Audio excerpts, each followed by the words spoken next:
Le racisme qui gangrène nos sociétés est revenu au premier plan de l'actualité ces derniers jours de manière brutale. D'abord aux États-Unis, voici 5 chiffres qui montrent à quel point ce problème perdure au quotidien, même quand on n'en parle pas. Premier chiffre compilé par le Washington Post, il concerne les interventions de la police américaine.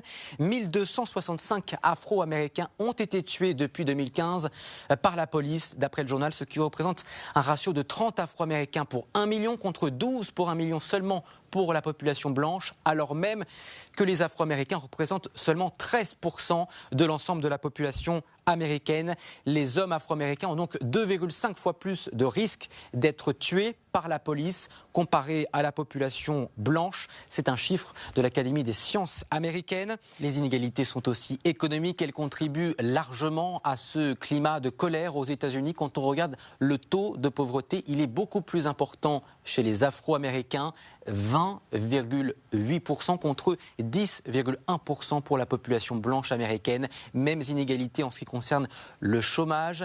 Les Afro-Américains y sont davantage confrontés. 6,6% de la population est concernée contre 3,6% d'après les derniers chiffres.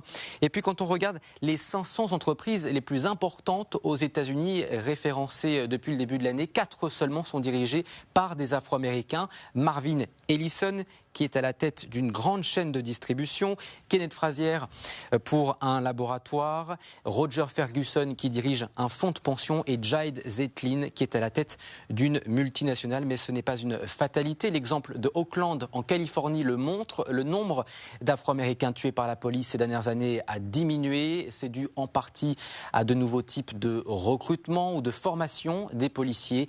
Hélas, cette réalité locale n'est pas la même au niveau national.